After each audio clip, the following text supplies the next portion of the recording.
எல்லாம் வல்ல அருட்பேராற்றலையும் அதன் அனைத்து தன்மாற்ற நிலைகளையும் ஒரு சேர நினைந்து நன்றியுணர்வோடு வணங்கி ஆசான் அருட்தந்தை வேதாத்திரி மகரிஷி அவர்களே நம்மோடு சூக்குமமாக நிறைந்திருந்து இன்றைய தெய்வீக நிகழ்வுகள் அனைத்தையும் மிக சிறப்பாக நிகழ்த்தி கொடுப்பாராம். வாழ்க வளம், வாழ்க வளம், வாழ்க வளம். நண்பர்களே, மிக்க மகிழ்ச்சி. இறைநிலையினுடைய தன்மாற்றம், அதைத்தான் பிரபஞ்ச சரித்திரம் என்றும் இந்த உயிரினங்களுடைய சரித்திரம் என்றும் மகரிஷி அவங்க உள்ளிட்ட பல ஞானிகள் அதை சொல்லியிருக்கிறாங்க. அந்த இறையாற்றல் பற்றிய ஒரு ஆழ்ந்த ஞானத்தை நாம் சிந்தித்துக் கொண்டிருக்கின்றோம். இறையாற்றல் என்பது எது என்பதை திட்டவட்டமாக முடிவு பண்ணியிருக்கிறோம். எல்லையற்ற சுத்த வெளிதான் தெய்வம். சரி, அது எங்கே இருக்கிறது? எங்கும் இருக்கிறது. என்ன செய்து கொண்டிருக்கிறது? எல்லாவற்றையும் இயக்கி காத்து நிறைவு செய்து கொண்டிருக்கிறது. அது நித்திய பொருளாக இருக்கிறது, அது மறைபொருளாக இருக்கிறது. இப்படி எல்லாம் நம்ம பார்த்துட்டோம். அப்ப அந்த இறையாற்றலுக்கு பல்வேறு பெயர்களை வைத்திருக்கிறார்கள் என்பதை பார்த்தோம். இந்த கடவுள் வழிபாடு என்பது எப்படி வந்தது அப்படிங்கிறதையும் நம்ம இன்னைக்கு கொஞ்சம் சிந்திக்க போறோம். இப்ப எல்லையற்ற இறை ஆற்றல் எல்லாமா வந்துருச்சு, கடைசியா மனுஷனாவும் வந்துருச்சு. மனிதன் எப்படி வாழ்ந்தான் அப்படின்னா, ஆரம்ப காலத்துல விலங்குகளைப் போல நாமளும் வாழ்ந்தோம் இல்லையா? விலங்குகள் எப்படி காடுகள்ல வேட்டையாடி தன்னுடைய பசியை தீர்த்து கொண்டு மிச்ச நேரங்கள்ல சும்மா இருக்குதோ, அது போல மனிதனும் காடுகள்ல ஆடைகளின்றி ஒரு விலங்கை போல அவன் வாழ்ந்து கொண்டிருக்கிறான். அப்போ அவனுக்கான அடிப்படை தேவைகள் உண்ணக்கூடிய உணவு, இருப்பதற்கு இருப்பிடம், இவ்வளவுதான். உடுத்தருக்கு உடை கூட இல்லை. அப்போ இந்த தேவைகளை நிறைவு செய்து கொண்டு விலங்கு போல நம்ம வாழ்றோம். விலங்கு எப்படி ஒரு உயிரை வேட்டையாடி சாப்பிடுதோ அந்த மாதிரி பிற உயிர்களை வேட்டையாடி சாப்பிடுற தன்மையில நம்ம இருக்கிறோம். அப்படி நம்ம வாழ்ந்துட்டு வரும்போது இந்த மனிதர்கள் கொஞ்சம் கொஞ்சமா சிந்திக்கிறதுக்கான தன்மை உருவாகுது. அப்பதான் அவனுக்கு உணவு கிடைக்குது. அங்கங்க உயிர்களை கொண்டு சாப்பிட்றான் அல்லது பழங்களை பிடித்து சாப்பிட்றான். ஒரு குறிப்பிட்ட சூழல்ல உணவு கிடைக்கல, சரிங்களா? வறட்சி அல்லது பருவநிலை மாற்றத்தினால உணவு அவனுக்கு கிடைக்கல. அப்போ உணவு கிடைக்காத போது அங்க உயிர் துறக்க நேரிடுது. அந்த உயிர் துறக்கும் போது பல துன்பங்களை அவன் அனுபவிக்கிறான். பசிக்கிறப்பவும் பல துன்பங்களை அனுபவிக்கிறான். அப்ப இந்த துன்பத்தை எது போக்குதுன்னா நம்ம சாப்பிட்ற உணவு தான் போக்குது. அப்ப அந்த உணவுக்கு நன்றி சொல்றது தான் இறை வழிபாடாக மாற்றம் பெறுது. அப்ப அந்த உணவால தான் நான் உயிர் வாழ்றேன், இல்லாட்டி நான் செத்து போயிடுவேன் அப்படிங்கிற ஒரு புரிதல் வரும்போது அந்த உணவுக்கு ஒரு நன்றி,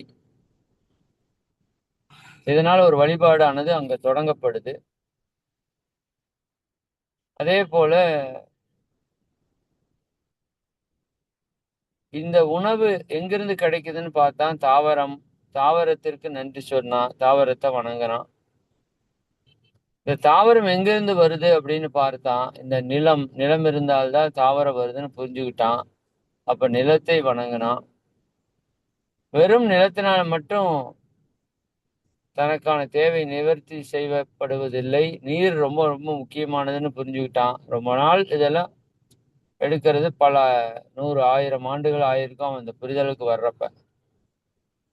அப்ப நீர் தான் ரொம்ப முக்கியம் என்னோட வாழ்க்கைக்கு. அப்ப அதுக்கு நன்றி சொல்லணும்னு சொன்னான். நீரை வணங்கினா, வழிபட்டான்.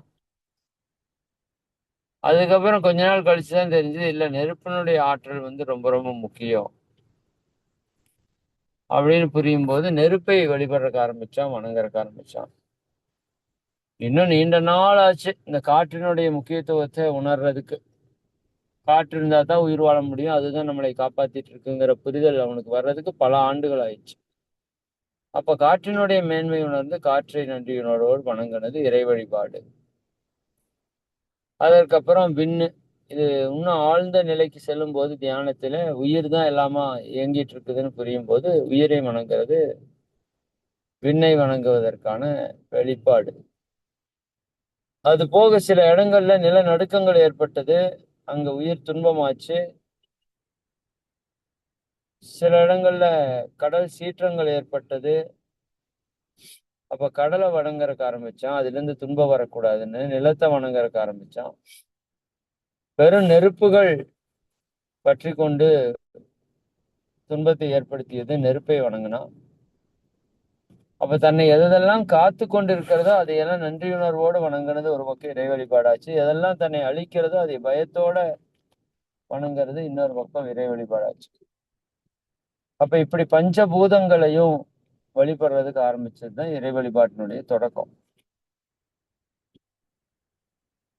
அப்போ இந்த இயற்கைய நம்ம முன்னோர்கள் வழிபட்டாங்க.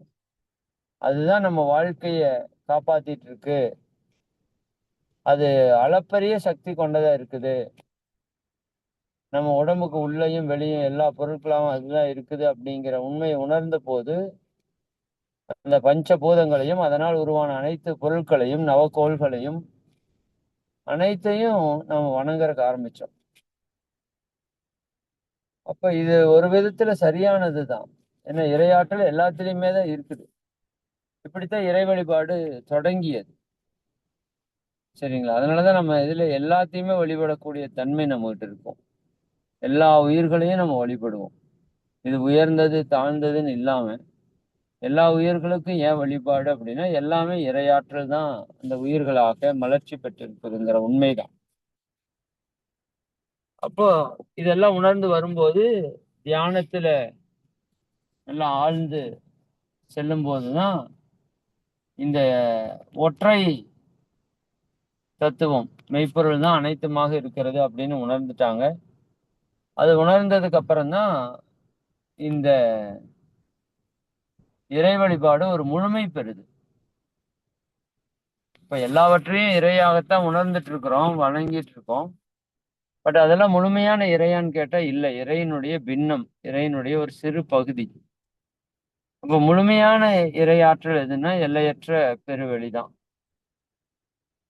அப்ப அந்த பெருவெளியை உணரும் போதுதான் இந்த இறை வழிபாடு முழுமை அடையுது அப்படிங்கிறத நம்ம முன்னோர்கள் சொல்லியிருக்கிறாங்க.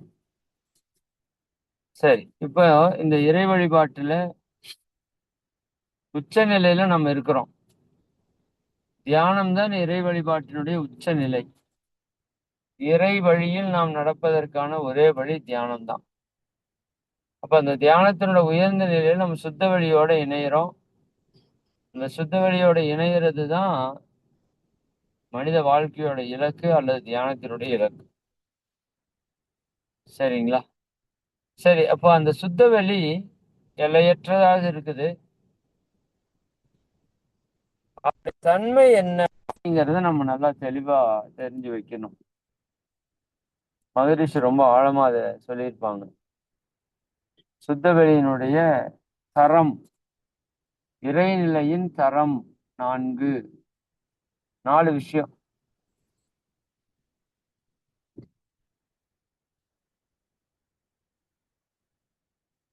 ஒன்று,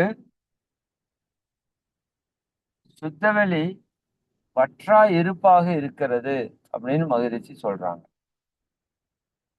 வற்றா இருப்பு அப்படின்னா என்ன? வற்றாத இருப்பு. சரிங்களா? அங்க இருக்கிறது, அந்த இருப்பு எப்பேற்பட்ட இருப்பு? வற்றாத இருப்பு. ஒரு வாட்டர் ஃபவுண்டெயின்ல தண்ணி கீழ இருந்து மேல போய் மறுபடியும் அந்த தண்ணிக்குள்ளேயே விழுகுது. இப்ப அந்த தண்ணி குறையுமான்னா, குறையறதுக்கு வாய்ப்பில்ல. ஏன்னா அதுலேருந்தே போய் அதுக்குள்ளேயே விழுகுது. அப்போ அது மாதிரி இரையாற்றுக்குள்ள தான் எல்லாமே தோன்றுது, நிகழுது, உருளுது, எல்லாமே பண்ணுது. அப்ப இரையாற்றல் வற்றி போகுமான்னு கேட்டா, இரையாற்றுக்குள்ள வற்றுதல் என்பது இருப்பதற்கு வாய்ப்பில்லை. அப்ப அதைத்தான் மகிழ்ச்சி அவங்க வற்றா இருப்பு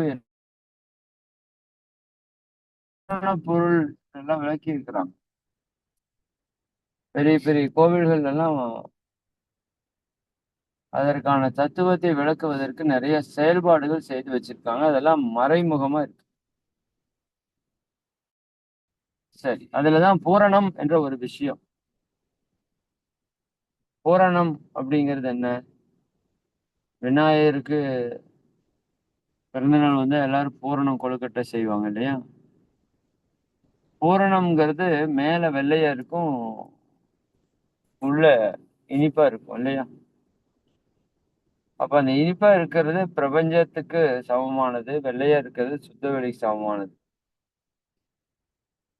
அப்ப சுத்தவெளிக்குள்ளதான் இந்த பிரபஞ்சம் இருக்குது அப்படிங்கறத உணர்ந்து நாம செயல்படணுங்கிறதுக்காக சொல்லப்பட்ட தத்துவம். அப்ப அதனுடைய இருப்பு வற்றாத இருப்பு.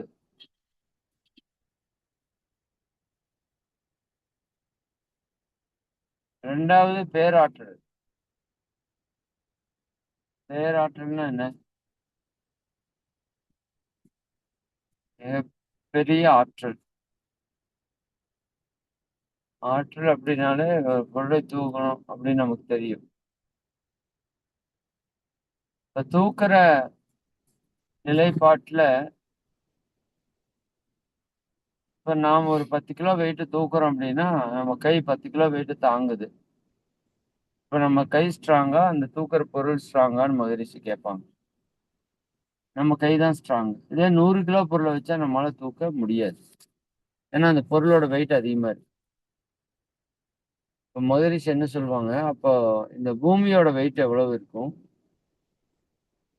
பூமி மாதிரி 19 லட்சம் மடங்கு பெருசா இருக்கிற சூரியனோட வெயிட் எவ்வளவு இருக்கும்? இந்த பூமி சூரியன் போல இணைந்து இருக்கிற சூரிய குடும்பங்கள், அந்த சூரிய குடும்பங்கள் கோடிக்கணக்கான சூரிய குடும்பங்கள் இந்த பால்வெளி மண்டலத்தில் இருக்கு.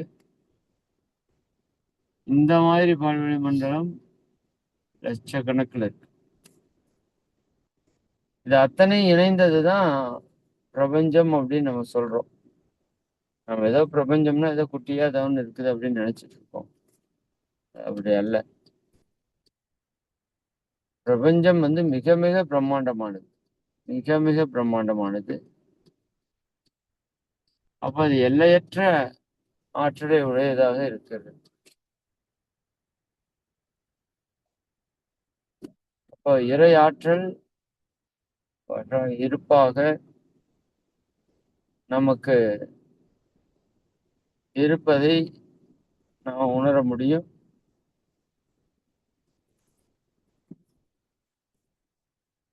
அப்ப இந்த பிரபஞ்சத்தையே தூக்கி சுத்தி கொண்டிருக்கின்ற பேராற்றல் தான் நாம சுத்தவெளிக்கு சொல்ற பேராற்றல். பேரறிவு மூன்றாவது விஷயமா இருக்கிறது பேரறிவு.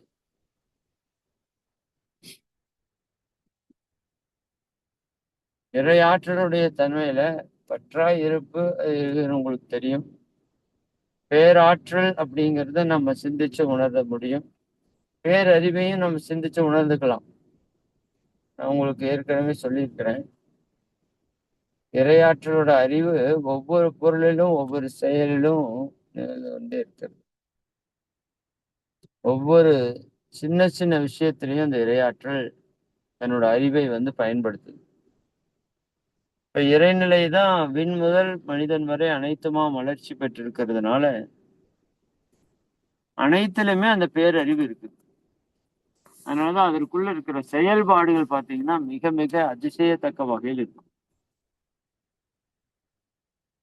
ஒரு மாதுளம்பழத்தை எடுத்து உள்ள பிரிச்சு பாருங்க, அதை அடுக்கி வைத்திருக்கிற விதம். ஒவ்வொரு பொருட்களையுமே நீங்க ஆழமா பார்த்தீங்க அப்படின்னா, அந்த இயற்கையுடைய ஒழுங்கமைப்பு வந்து 100% பொருத்தமா இருக்கிறத பார்க்க முடியும்.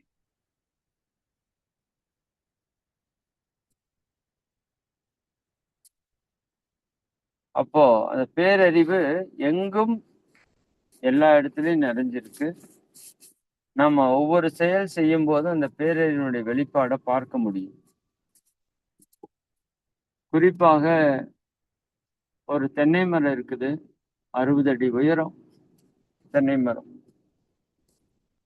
கீழேருந்து தண்ணீர் ஊத்துறோம். அந்த தண்ணீர 60 அடி உயரத்துக்கு பம்ப் பண்ணி மேல ஒரு மிகச்சிறந்த உலகின் தலைசிறந்த நீராக மாற்றிக் கொடுக்குது.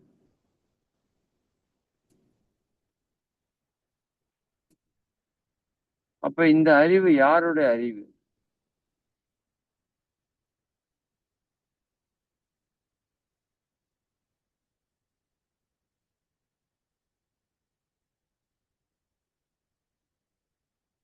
பேரறிவ நம்ம எல்லா இடத்துலயுமே பார்க்க முடியும்.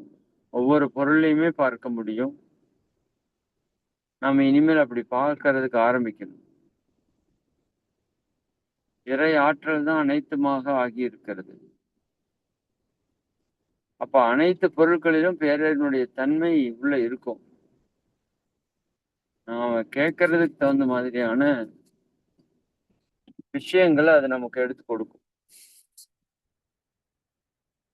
இந்த பூமி சுழன்று கொண்டிருக்கிறது. சூரியன், சந்திரன், நவக்கோள்கள் எல்லாம் உருண்டு ஓடிக்கொண்டிருக்கிறது. இதுக்கு நடுவுல ஆயிரக்கணக்கான எரிகற்கள் சுழன்று கொண்டிருக்கு. ஒரு நாள் கூட எதுலயும் ஆக்சிடென்ட் ஆனதாக இல்ல. ஏன் அப்படின்னா இது நடத்துறது இந்த பேரறிவு. சரிங்களா? அப்போ அந்த விதத்துல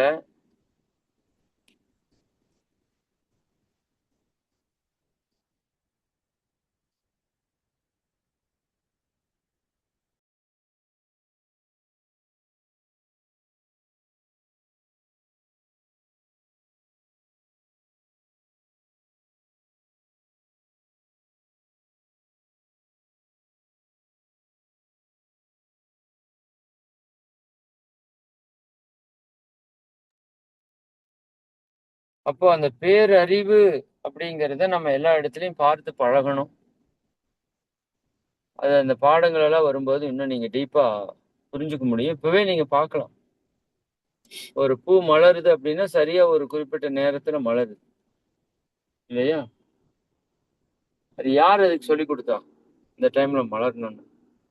இயற்கையில நடக்கிற ஒவ்வொரு செயலையும் நம்ம கவனிச்சு பார்க்கும்போது, மிகப்பெரிய அறிவு அதை நடத்திட்டு இருக்கு. நம்ம ஒரு செயல் செய்யணும்னா, அறிவோட செய்யணும்னு சொல்றோம் இல்லையா?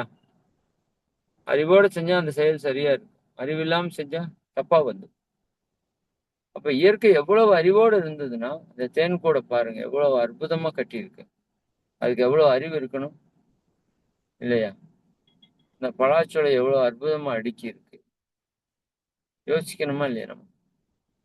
அப்போ ஒவ்வொரு பொருளுக்குள்ளேயும் அந்த அறிவு மிக துல்லியமாக வேலை செய்யுது. அணு முதல் அண்டம் ஈறாக அனைத்துக்குள்ளேயும் அந்த பேரறிவு இருக்கு. அப்ப இறைவனிலிருந்து எல்லாமே வந்ததுக்கான அடையாளம் எல்லாவற்றுக்குள்ளும் ஆற்றலும் இருக்கு, அறிவும் இருக்கு அப்படிங்கிறது தான். அப்போ இறைவனுடைய தரம் 4 ஒன்று வற்றாயிருப்பு, அல்ல அல்ல குறையாதது, அட்சய பாத்திரம், பூரண பொருள். எவ்வளவு நீங்க எடுத்தாலும் அதுக்குள்ளேயே தான் எடுக்கணும். எதை கொடுத்தாலும் அதுக்குள்ளேயே தான் கொடுக்கணும். அப்ப அது வற்றி போகுமானா வற்றியே போகாது. அதுக்கு அடுத்தது பேராற்றல். அது சாதாரண ஆற்றல் அல்ல. அனைத்தையும் இயக்கக்கூடிய சர்வ வல்லமை கொண்டதுன்னு சொல்றாங்கல்ல. அதான் பேராற்றல். சரிங்களா? பேரறிவு. அதனோட அறிவு வந்து மிக மிக துல்லியமாக இயங்கக்கூடிய அறிவு. பேரறிவு. எல்லாவற்றையும் அதான் இயக்கிட்டு இருக்குது. 4வதா இருக்கிறது காலம். காலம் என்பது அந்த இறை ஆற்றல் அனைத்து பொருட்களாக மலர்ச்சி பெற்ற போது முதல் நிலைப்பாடு தன்னதிர்வு. இதை பற்றி அந்த வகுப்பு வர்றப்போ கொஞ்சம் டீட்டெயில்டா சொல்றேன். இந்த தன்னதிர்வு நிகழும் போதுதான் அங்க வந்து இறைத்துகள் முதல் கொண்டு பஞ்சபூதங்கள் உருவாகி அனைத்தும் உருவாகும். அப்ப அந்த தன் அதிர்வு என்பதுதான் காலமாக நம்ம கணக்கெடுக்கிறோம்.